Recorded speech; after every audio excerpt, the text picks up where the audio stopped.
Okay. Welcome everybody to today's community call, March 12th. On today's community call, we're going to be having a racial healing workshop with Brenda Salgado, the program director for the Racial Healing Initiative. Brenda will be leading a workshop on welcoming spring with ritual, reflection, and creativity. Before we get started, I'd just like to share our community, our core values and community agreements. Here somewhere. There we go. Yeah, everybody see those on their end? So the core values for RCC, the power of place and space, acknowledging whether or not you have actual land at your retreat center, or if you are simply creating space online for transformation and spiritual growth. There's something very special about retreat centers that allows change and amazing things to happen. So holding the power of place and space, the interplay of inner and outer work. So work that we want to do to change the world often starts within us. So looking inside to change ourselves as well as changing the world out and around us. All of that, and as part of a commitment to universal flourishing. So not just human life, but all life, the world around us, the universe around us, we want to contribute to positive interconnection. And the Retreat Center Collaboration is a community of practice for retreat center leaders and their allies across the United States and Canada. The agreements that we bring into this space. Speak from your own experience. Your voice and your story are important. So even if you don't feel like you're an expert, we want to hear your story. We want to hear what matters to you. So please feel free to speak into the space if you feel moved to speak into the space. We're all knowers and learners in this space. You might have something to teach and someone else might have something to teach you, and we welcome that. Silence can be centering, but movement and sound can be centering too, and we might engage with either of those practices to help bring us to a central focus. Keep others' stories confidential, but share what you learn. So if someone tells a personal story, let them give voice to their story in the outside world. But if there's some core knowledge or understanding or learning that you took from their story, feel free to share that so that we can keep learning from each other. This is an invitational space, so participate as you are able. If you need to get up and use the bathroom, please do that. Don't feel like you have to stay in your seat the whole time. You can only stay for a little bit at a time. That's fine. That's part of the reason that we record the calls, so that you can catch up if you need to catch up. And also, if you want to share a story or something that you do not want to be recorded, please feel free to ask for me to pause the recording, and we'll do that too. Hold discomfort with grace and deep listening. So like I mentioned before we started recording, since this is our first call without Ben, there might be some awkwardness, some sadness, some discomfort as we go into this space without him. So we're very grateful for all of you who are participating, holding some of that discomfort that we have with your own grace and deep listening. We're not here to fix each other. We're here to share space and learning and to hold each other out. Choice is a small unit of liberation, which is a quote from Dr. Leticia Nieto. So letting you choose how you want to participate, how you want to show up, what you want to say, when you want to say it. That's part of this space too. And with that, I'd love to turn it over to Brenda to lead us through your workshop and let us know what you'd like to do today. Well, it's so lovely to see all of you here. Thank you for making the time in your busy lives to gather together. And thank you, Erin, for naming, even before you all got on, we're both talking about, the awkwardness, the grief of Ben being gone. And though he'll still be my friend and I'll still connect with him in other ways, it's tender to be on this first call without him, for sure. Yeah, I imagine some of you may be feeling that too. And it's an interesting time. I love spring. I love the seasons in general. Indigenous people really love to celebrate the seasons, and you're doing different things at different times of season. And spring equinox is one of my favorite times. So I'll probably be gathered on Fairmont Ridge with my women's circle on the actual equinox, making a lot of offerings, singing to the land, singing, planting seeds together and intentions around what we want to plant. And I thought it'd be fun to do that here too, for those who might be interested. But before we do, I thought it'd be fun just to check in and share with each other. So I'll start, and let me put in the chat.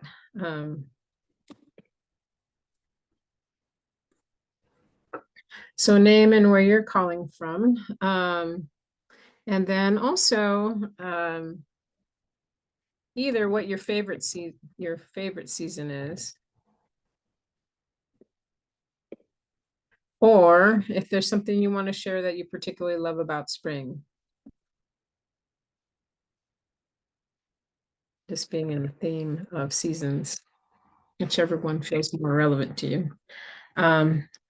So my name is Brenda Salgado, the daughter of Carlos and Esmeralda Salgado. We're both born and raised in Nicaragua, but we're married in San Francisco, California. So they raised me there.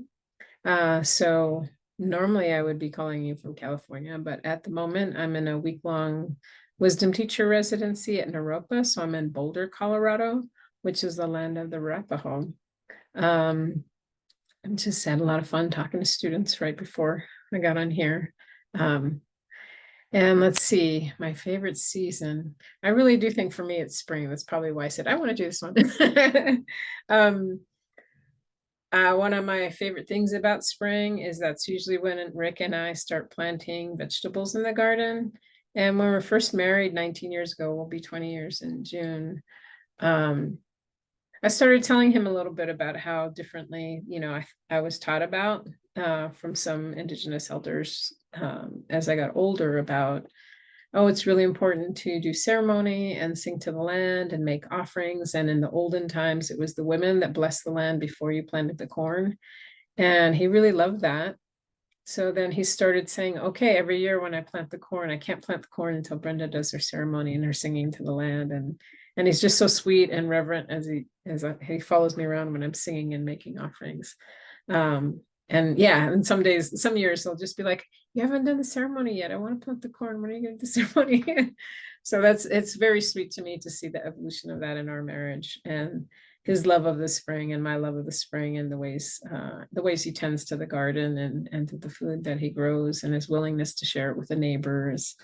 Which wasn't true in the beginning. It was kind of like, and now he's like, oh, let's share the tomatoes with the neighbors. And so spring has become one of my favorite things because of that ceremony together and the abundance that it creates later in the year that is both for us, but for other people in our family and in our community. So that's one of my favorite things, the planting of seeds and the ceremony of planting of seeds. So I will pass it to Kristen. Thank you, Brenda. I'm Kirsten Vandergiesen Reitzma, and I am in Three Rivers, Michigan at Gilchrist Retreat Center, which is on the homeland of the Pokagon Band of the Potawatomi, and also near the intersection of the Rocky, Portage, and St. Joseph Rivers. I think one of the things I really love about spring is I'm a person who is chronically overcommitted, but also loves dreaming and loves new possibilities. And so I'm grateful to live in an area of the world that has 4 very different seasons. And I can always feel the spring energy rising. No matter how busy or overwhelmed or kind of closed down I have felt, the season of spring and everything that comes with it, the mushrooms, the daffodils, the birds returning, all of that just ignites that sense of possibility and wonder again. And I really came to notice that during the beginning of COVID, being outside a lot every day and just witnessing all of those signs up close and intentionally was a real gift. And so since then, I appreciate it even more. And I will pass it to Angela. Thank you, Kristen. Hello, everybody. My name is Angela. I am in Connecticut, in Tanx's lands. I was part of Copper Beach Institute before the turmoil. And now I don't know. I wasn't sure I would show up, but I just wanted to. So if you want to kick me out, please do. Thank you. My favorite season has to be summer. I'm an African-born body. I need heat, and no heat is hot enough. I have learned to love the four seasons here in Connecticut and definitely appreciate this new beginning of spring. It brings this hope that warmer days are coming. What I love most about it is that my body will want to go out as opposed to hibernate. So I guess I said everything. And I will pass it on to Sonia. Nice to be with you. Sonia at Southern Dharma. I am located right now at our retreat center, which is in the mountains of Western North Carolina on Cherokee land. And probably my favorite season is the fall. And in a way, it's the spring for me is like almost too much energy. Like all of that energy rising and all of those things happening and this feeling like, oh, it's already going and we're not ready yet. We're not ready yet. That kind of makes me feel a little anxious when I'm not kind of in a space where I can really enjoy it. But we have beautiful wildflowers here at the retreat center. So that is quite a joy. I just want to tell you, just a very quick thing. I spent a good chunk of the winter away in Mexico. We take a break here at Southern Dharma in the wintertime, and people take leave. And so, and it was funny to me that in an area of Mexico that was dominated by the dry season and the rainy season, and really kind of very much in that pattern. The schools, sometimes on the sides of the schools on the murals, they would still kind of have these illustrations for the four seasons, which was just, and even with snowmen and, various characters for the winter, even though no snow there. So it's funny how these kinds of cultural, tropes get kind of imprinted and then potentially exported also to other places where they don't even apply. Yeah, anyway, it was just kind of a funny thing that we noticed when we were there. So nice to be with you, and I'll pass to Sarah Lynn. Hello, everyone. I'm also in Connecticut, near the Connecticut River on the unceded lands of the Wangang people. And what a wonderful topic just to talk about the seasons. I love that as a way to start out. So I think the thing I like most about spring is just possibilities. And my very favorite time of the year really is the summer solstice, is that moment in time more than the whole season. I just love long days. So I just love that time when we have those longest days of spring and long days of summer. And I understand what you were talking about with the, like, spring almost has so much energy and there's so much going on. So I love that time when we transition into summer, and now you just get to enjoy all the efforts and all the energy that happened in the spring. So I love that time of year, and I'm happy to be with all of you. So thank you.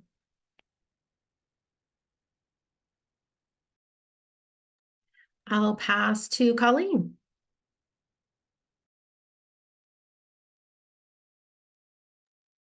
There. Good. I'm echoing. I appear to be a split personality. One computer has a loud mic and the other doesn't. I'm a Stella Niagara Franciscan nun. My own spirituality is Celtic, and that's very earth-based. And we are on the land of the Iroquois and Tuscarora nations.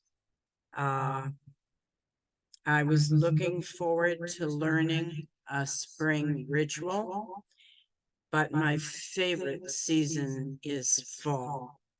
So I hope to learn good ideas from all of you, and I will try not to talk because I sound like an echo.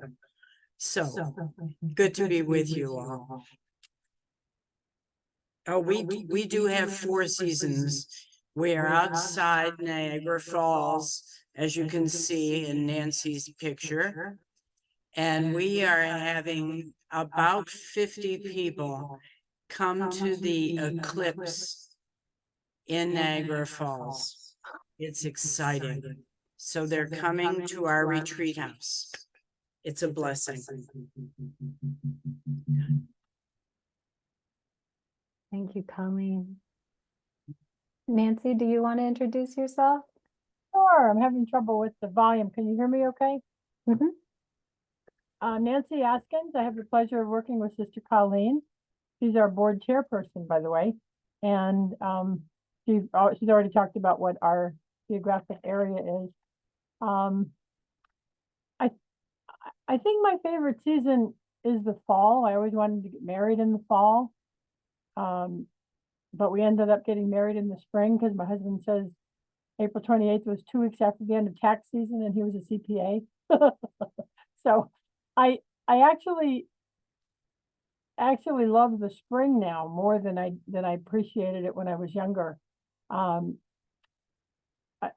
never really connected with all the little buds and how they just like open up and move so fast. And my office the last well, since I've been working here, I have apple trees right outside my window, and one of the trees has a little bird's nest on it. And it's like right outside the window, and we couldn't see it until the leaves went away in the fall, but the nest is still there and it's still intact. So I'm hoping we get new visitors this year and a new little family, but that's about it. I'm from Minnesota. I've lived in 10 states, 7 as an adult. So I've lived in all different types of surroundings, except for I've never lived in the West. But I love the seasons, and I guess fall's my favorite, but spring is a real close second.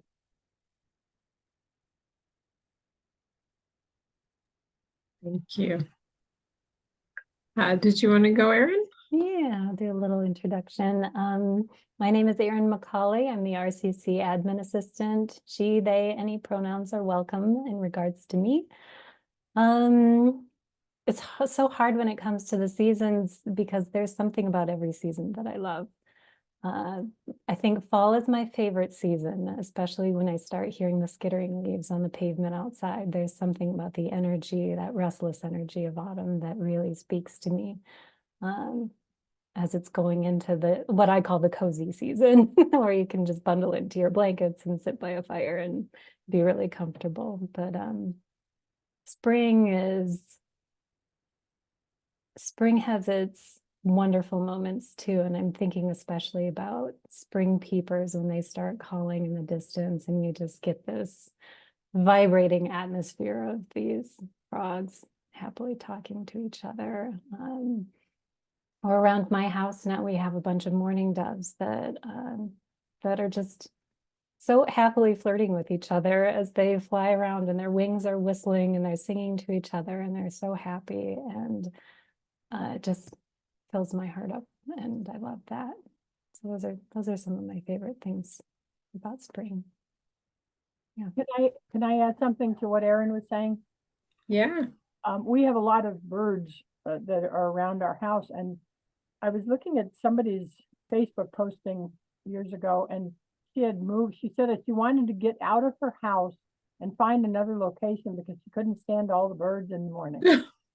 I thought, oh my gosh. And Love my birds. I know, me too. And I said to my husband, in fact, just yesterday morning, I said, oh, the birds are back. I said, we got to put out some more food, you know.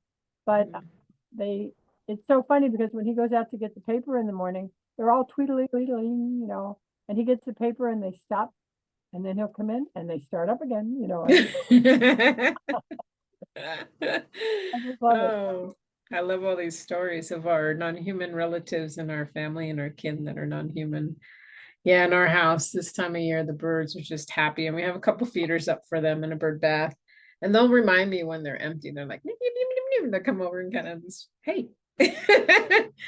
And then my other favorite thing is in the front of the house, we have a couple cherry trees. And those, you know, the cherry blossom early and just burst into this like pale pink, you know, frenzy. And then I also have this huge rosemary bush, and it starts popping off with all the purple flowers around the same time. And then all the bees come, just all the bees. It's like, it's because I think the rosemary is one of the first things in the season, right? There, a lot of the other things flower later, but there's just, there's this joy in life with the birds and the bees in the front and the back that makes me really happy in the spring that life is coming back. Yeah. So thank you for all those sharing. It was really beautiful to hear about the seasons you love and where you're calling from, and you know what spring means to you and other seasons mean to you. Yeah. And Angela, I will just say that you're welcome here as long as you want to stay.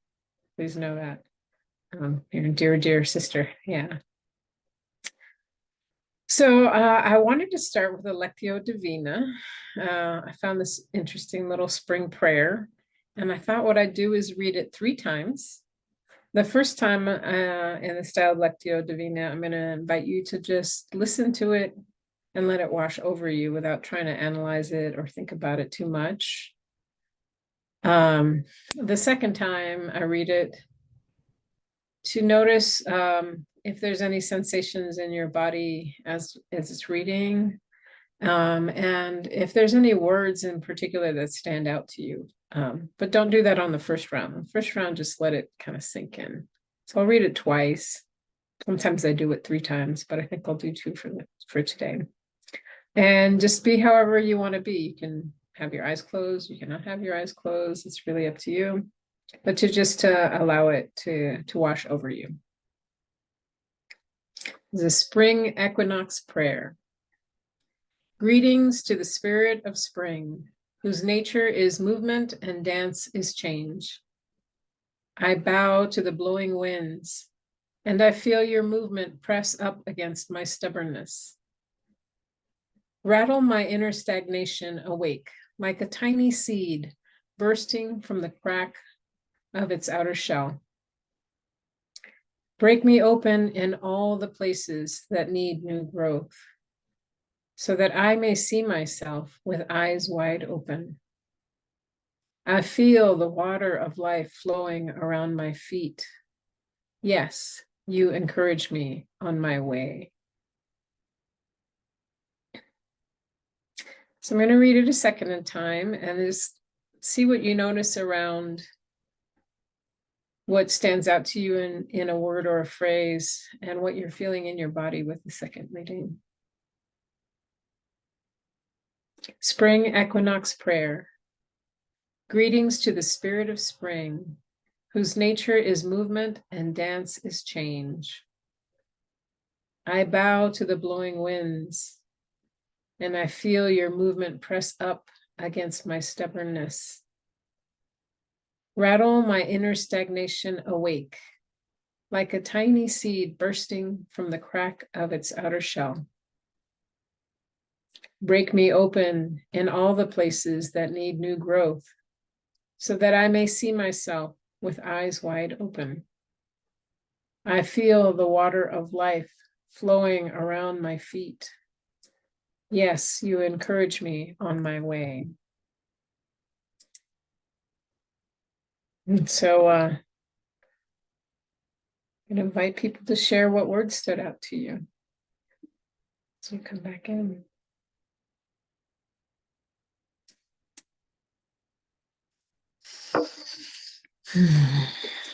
I noticed, Brenda, I noticed how the verbs, for the most part, were very active.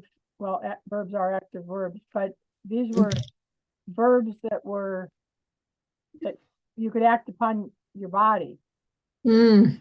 You know, it was like all encompassing, and bursting and pressing, and it was things that I could almost feel Mm. physically because of the play of the word itself. Mhm. My words were dance and movement. Mm.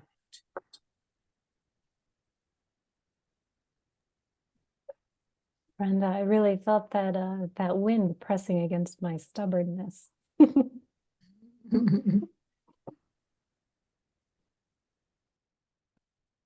I think because I spent the last few days with Bayo Komalafe, the word sticking out to me was crack. He talks a lot about being in the cracks and seed bursting. Tiny seed bursting is that's what came up for me. I felt expansion on the rattle my inner strength. Wonderful.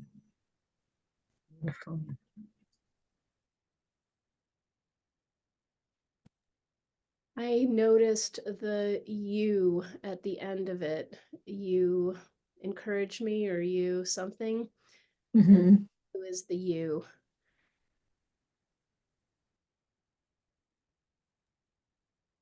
Break me open.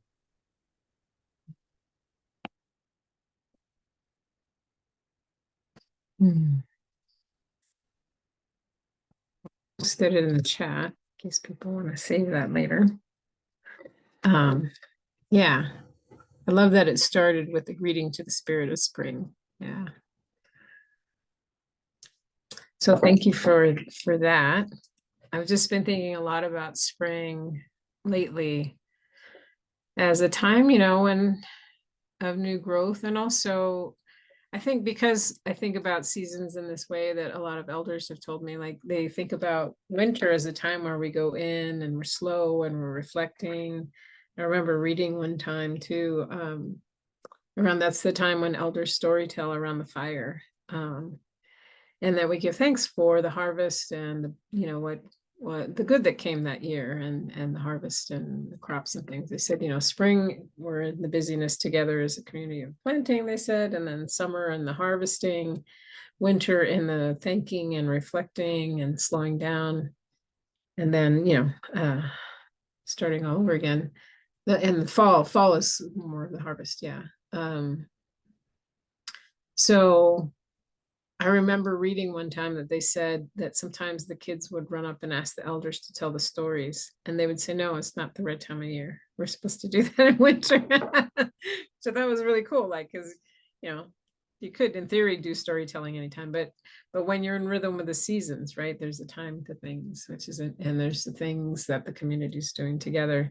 So I was thinking about that a lot with spring, like just a lot of shifts at RCC and RHI, and planting new seeds. Our RHI team is going to be going off on retreat week after next to dream about where we're going together and plant some new seeds together. Yeah, so I'm in a lot of kind of space. My women's circle is wanting to plant some seeds about around the land trust they want to start. And so I'm in this energy of a lot of groups of people who want to be planting seeds together. And I've been thinking about that for the retreat centers. What seeds do we want to plant for RCC and RHI? And then what seeds do you want to plant for your retreat centers, for your communities, for your families, and for you personally too, right? Like there's these concentric circles of planting seeds, because the seeds we plant for ourselves that nourish us means that we're more able to serve and give in the communities we're in too. So We have to think about ourselves in that too. And sometimes we forget. So yeah, I've been thinking about spring a lot and thinking about different cultural ways of thinking about spring. I'm curious, when you were either in your churches or in your spiritual communities or in your own ways, if there were celebrations of spring or not. You know, it's okay that there weren't. I'm just curious, for those of you who had teachings from different traditions around spring, if you'd be comfortable sharing that with us. I shared a little bit more from the indigenous tradition. I think when I was a kid, what I remember is, you know, I was in Catholic school, we went to Catholic church, and all the Easter services and the chocolate bunnies and the egg hunts. It just felt like a really joyful time. And I think it's beautiful to me as an older person to really see in so many ways how the Christian traditions I was around had aspects of the pagan and the indigenous of Ostara and the eggs and the rabbits and the things like, and I think about that with Virgen of Guadalupe and how she holds Tonantzin and Mother Earth in the indigenous tradition. So I'm curious where you've seen, you know, what you remember about either present or past, what was meaningful to you around things that ceremonies or rituals or community things that happen in the spring that have stayed with you.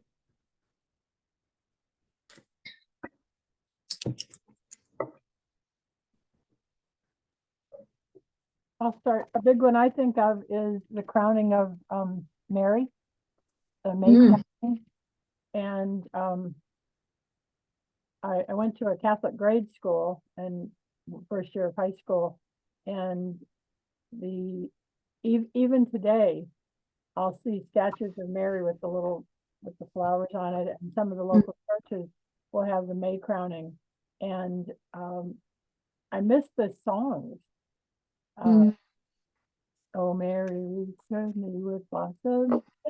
You know, you don't hear those unless you're at a May crowning. And I clearly remember them from grade school and high school, and I'm so pleased that some of the local churches and you know, will actually have the crownings, and here at Salgado too. That's definitely a thing. Yeah, you're reminding me that for several spring equinoxes in a row, our women's circle would make flower crowns together. And it was just such a joy. And we haven't done that for it stopped in the pandemic. So I'm just like, oh, we gotta make flower crowns. You're reminding me. Yeah. Thank you for sharing. Are there other folks who want to share your memories of spring, ritual, ceremony, community?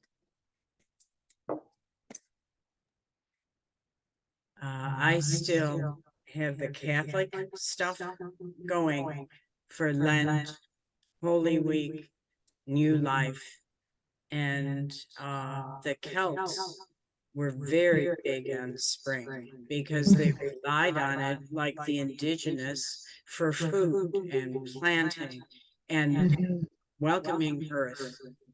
And those are the things that I now appreciate more.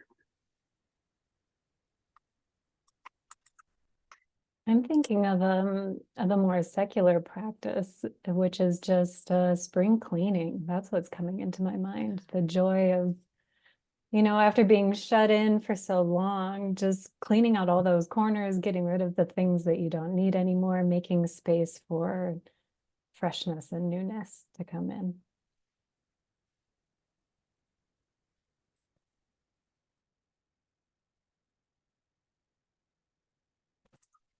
I had a Jewish upbringing, and it wasn't, I wouldn't say it was very nature-centric or seasonally based in general. And yet another example of sort of, in a way, a mismatch between different parts of the world and the seasons that are occurring there. There's a celebration of trees called Tu B'Shvat, a holiday in the Jewish calendar that takes place in February.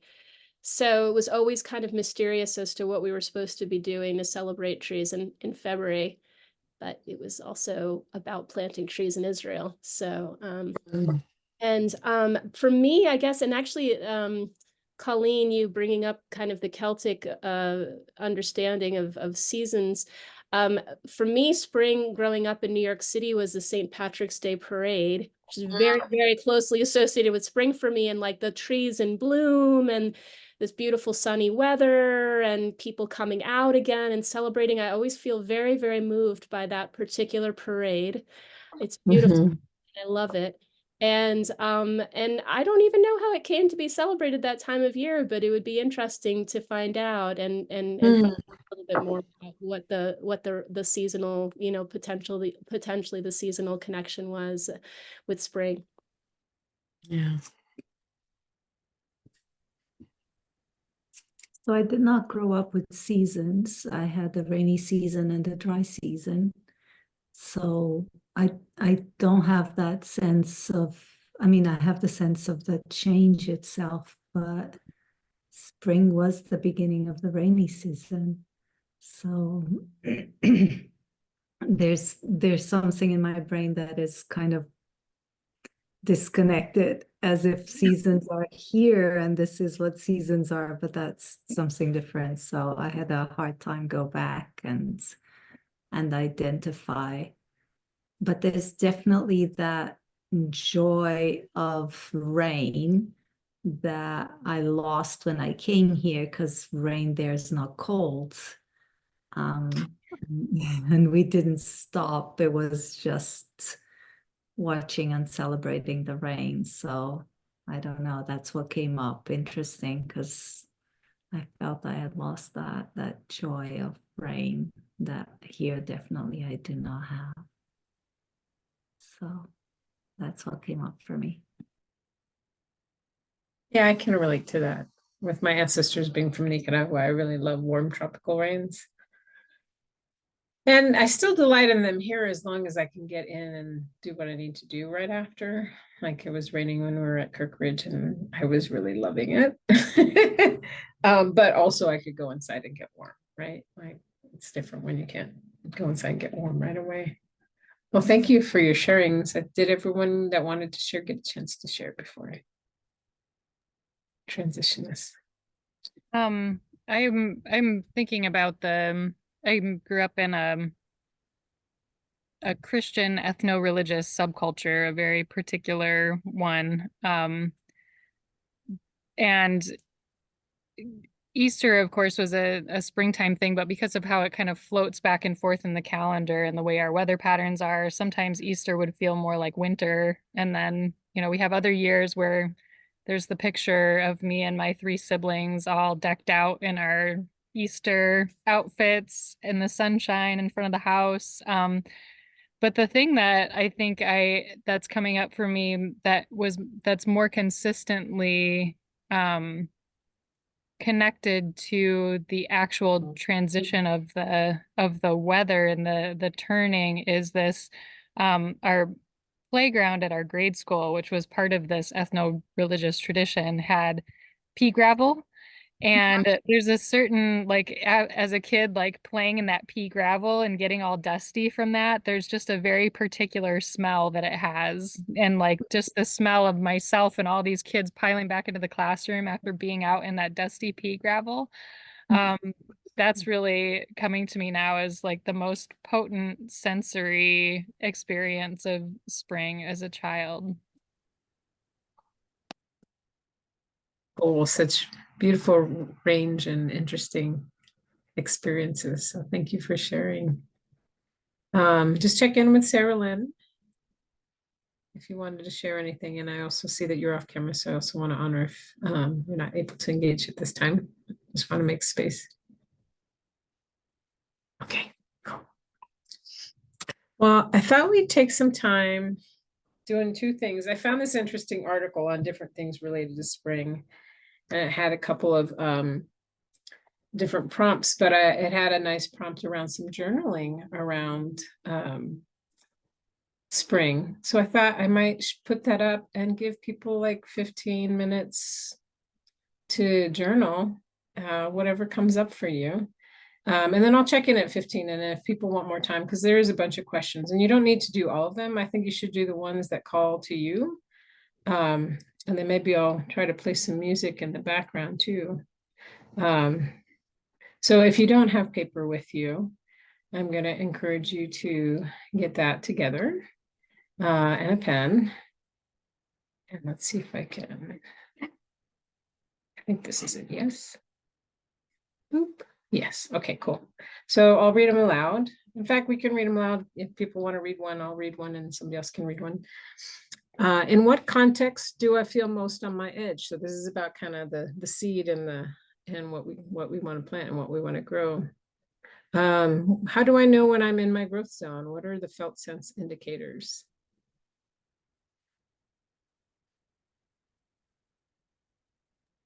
And then this one was about how does my or our joy guide me towards breaking free from industrial growth society, systems of oppression that hold it. Where in my life do I need to take more risks? What feels scary to lean into, but important for my growth or our growth and liberation as a retreat center or community? In what areas of my life am I being asked to stretch in new ways? And what new patterns of movement, behavior, thought am I making space for? So these are kind of really broad ones, but I also invite you to just lean into what is calling you. You might just want to write what is coming up for you about what seeds you're planting for yourself, your family, your community, your retreat center. If that's what's calling you to do that too. I just wanted to give you lots of options and to lean into what feels appropriate for you. So I'll leave this up and then I'll check back in about 15 minutes and see where people are at around their journaling around spring, like what things are coming up for you around spring and seeds you want to plant or things you want to grow or burst open from. And then I'll try and do some music on my phone in the background. Let's see if I can manage technology today.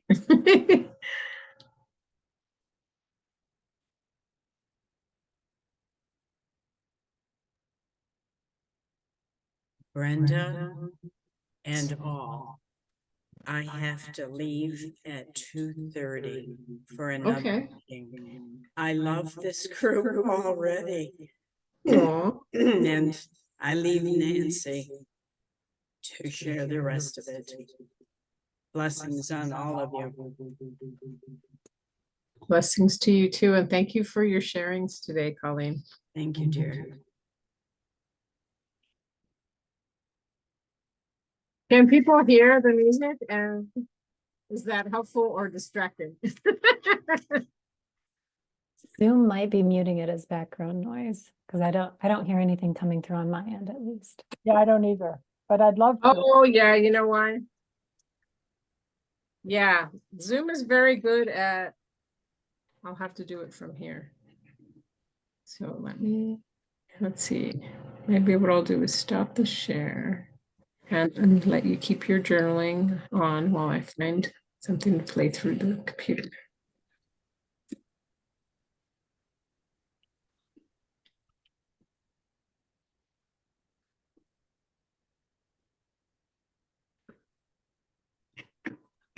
Yes.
Let's stop the share for a second and just kind of check in and see where people are at with their journaling. If you need more time or if you feel ready to share, give me a thumbs up if you want more time. Anybody? I think people are good. Okay. And welcome, Simone. Glad you're here. We've just been doing a little journaling with everybody. So we're going to take a little time now just to share with each other what's been going on. And let me see how much time we have left before we start. We have 25 minutes. Is that right, Erin? Yep, that looks like it. Okay. Okay. Yeah. Because we're a small enough group, I think we can, if it was a big group, I was going to have us break into smaller groups, but I think we're small enough where everybody should have time to share before we close up. So I'm just going to invite whoever wants to share first to share what is top of heart for you around what came up while you were journaling.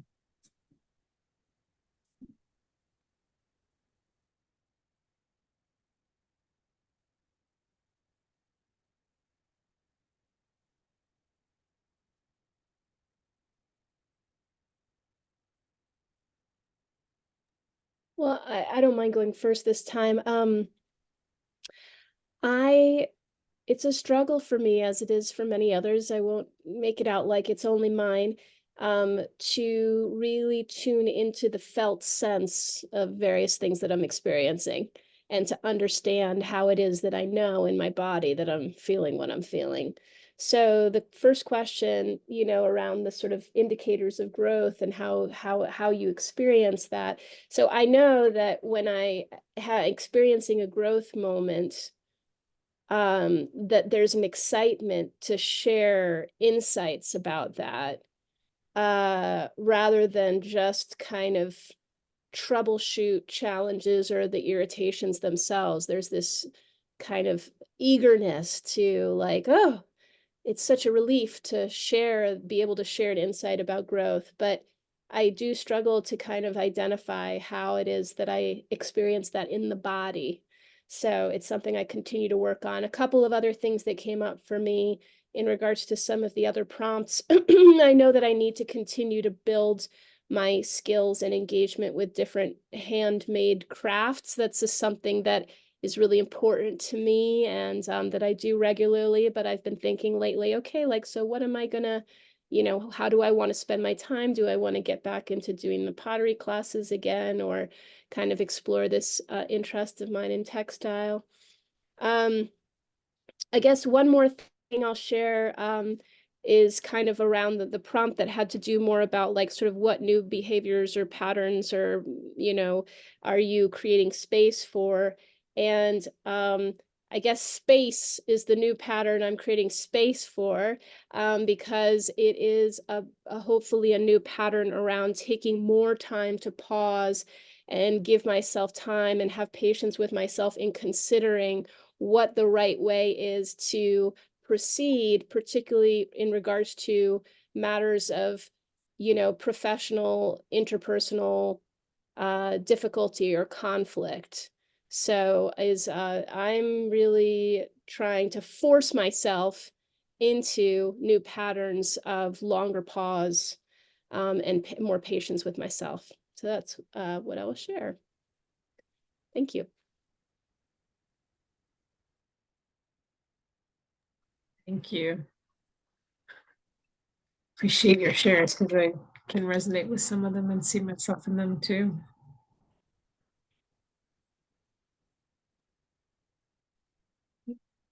I Go can for go. it.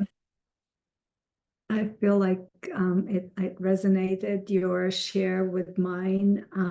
I I can describe my reflection in terms of the movement between the individual, my own rhythm, respecting that rhythm, allowing for that to rest, to take care, but also to push it to do what I know I have to do to care for others and community and to allow that to grow. But the edge is between the rhythm, is finding the rhythm that is nourishing and beneficial, as opposed to sometimes pushing too much and needing too long to recover. And so that was my edge, my moment for growth, is that learning to respect. And my joy is connected to when I tap into that, what happens with the share, with what's created, with what grows. And something happened with someone this morning that came to mind. In the body, what I felt is the weight of the body, as if I'm tired and exhausted and ready to give up. But the lightness in the heart, when I feel that it's not about me and I don't matter and I can make a difference at the same time, and play with those apparent paradoxes that are really connected with the body weight. I felt like my legs were heavy, my chair couldn't hold me, and I felt this lift on my upper body as I wrote that. And I play with my wise old woman at my deathbed. She's my best guide and advisor. She's my protector, and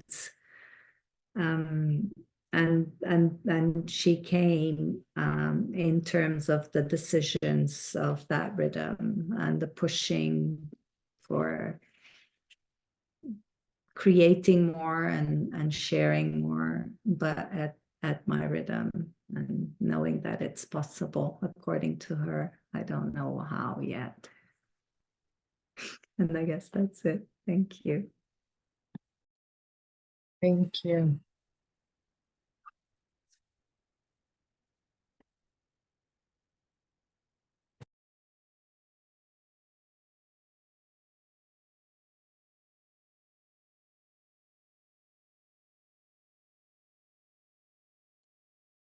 I'm happy to share. There's so much that came out for me.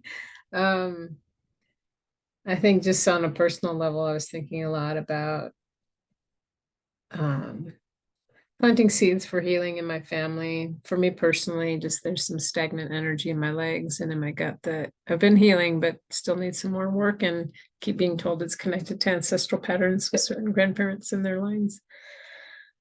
So thinking about that and, making the time for that, prioritizing that. And then also like the parts around risk and what feels scary, but also brings me joy. It's just been thinking a lot about RHI and the shifts that I want to happen there. Some of that about abundance for the rest of the work that we are going to take on, that the next phase of our work, I should say, and being in the place of trying to fundraise and really trying to think outside the box around that, because I just feel like I've been at many nonprofits where like the relationship is with the charismatic ED. And so just started scheduling a lot of funder meetings and foundation meetings with people and asking people on my team to join me in those meetings to really build a relationship across the organization, and thinking about how to support more leadership and more shared leadership in our team, which I think is really needed. So, and that's also a growth zone for me, right? I'm really good at the ceremony and the program, and I've done fundraising and budget, but it's not my, I'm more eagle deer, and that's more of the ceremony and the leader thing, and really needing to dig into the fundraising and budget work. And grateful that I'm in a organization where we're doing that together and talking about it. Yeah. And the other thing that I think I'm needing to lean into, like, I think we bring a lot of work as RHI into kind of things around people being in their body and clearing and listening and all those things. And we have created a similar process for my women's circle. And I'm realizing in the pandemic, there's some things that went unspoken that wouldn't have gone unspoken when we were meeting in person. And we're needing some clearing circles as a circle. as we're starting to come back together in person, there's just a lot of energy in the field and people are having a lot of anxiousness around it. So I'm thinking about like both you know, I think this analogy was coming up to me around like there's this beautiful little fern in my house that I love. And when I'm traveling a lot of times when I come back, it's all droopy and sad. And my husband waters most of the plants, but for the certain ones he always forgets. And that's one of the ones.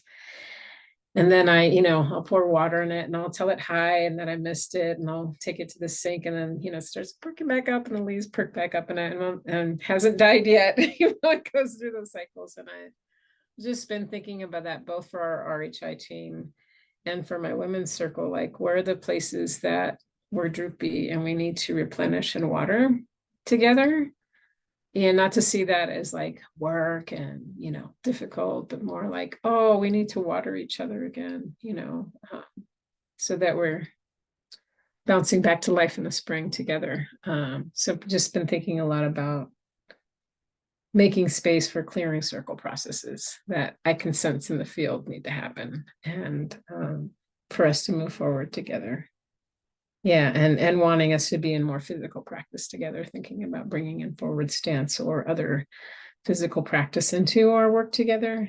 I've had that in other workplaces and it really helped. So I think I'm in a lot of curiosity about what wants to happen at our team retreat in a couple weeks and we'll emerge from that. Yeah. And then, got some messages about you need to replenish your altars outside. Start thinking with Rick about what you're going to plant in the yard. It's like all this stuff coming through. But yes, thinking a lot about seeds I want to plant with RHI and with Women's Circle. So thank you for your listening.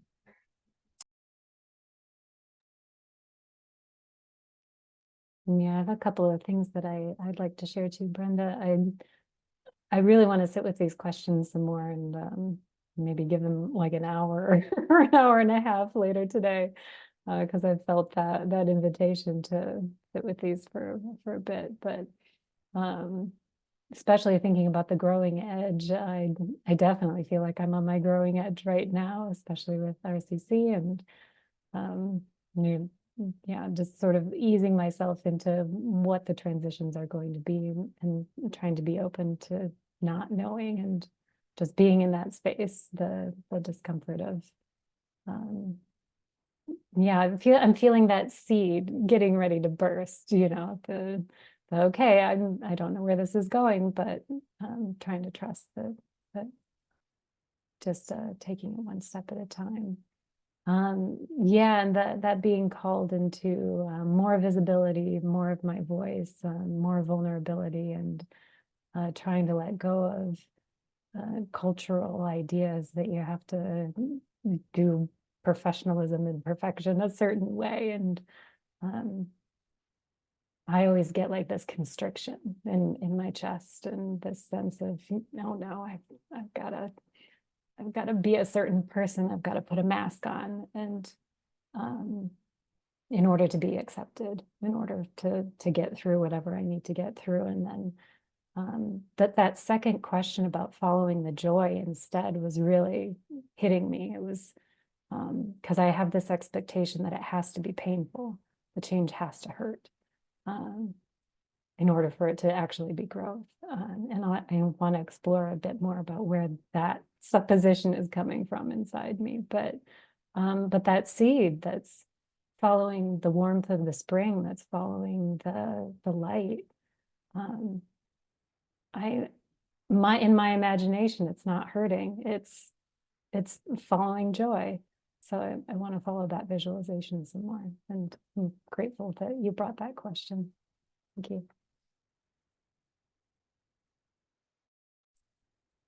Reminding me, Erin, that an elder told me a long time ago, when you're asking the universe for lessons, you can ask for the lessons to come easier. That doesn't always have to come hard. And I forgot about that, him telling me that until you said that. So thank you for reminding me.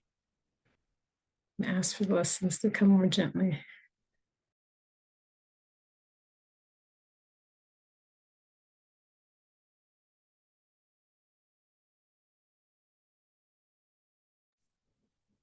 Any other folks want to share about something that came up for them in their journaling?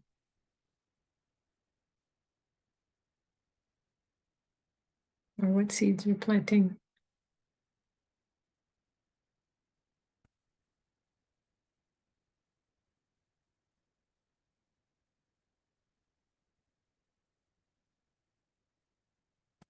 All right. Well, I'm glad that you came today. I'll share one last thing to read. Through the essence of spring, nature invites us to pay close attention to what sets us free, what brings us joy, what supports our thriving, so that we can show up fully resourced to live boldly in service toward creating the world we long to see. Collectively, we are being asked to stretch ourselves beyond our comfort zones and to give our permission to break free from the outer shelf that once kept us safe.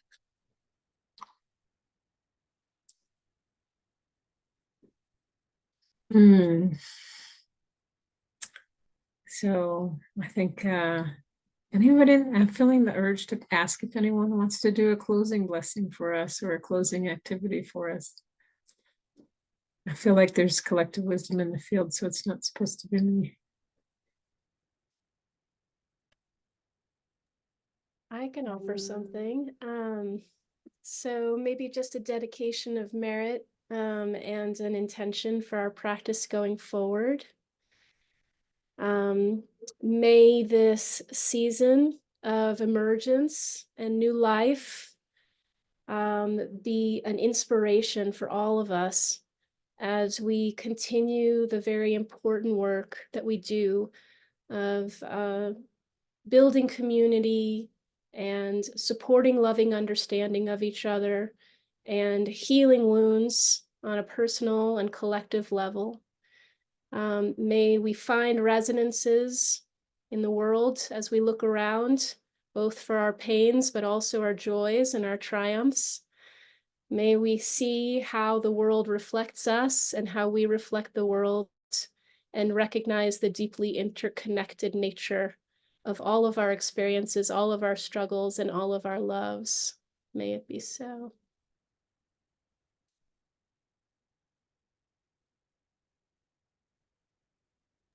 Beautiful. Thank you. That was beautiful. Beautiful blessing. I'm going to give you back 8 minutes of your day. Thank you for Thank who you, you are everyone. and the spaces you hold for community. And thank you for making time to be in community together today. It was such a joy. Thank And you, just Brenda. a reminder, next RCC community call Yes. will be on March 26th. That'll be a check-in with the stewardship circle. So if you want to find out how the transition is going, come to that community call. We would love to have you there. Great. Bye-bye. you. Thank you. Thank you, Brenda. everyone. Have a wonderful day. See you soon. Many blessings.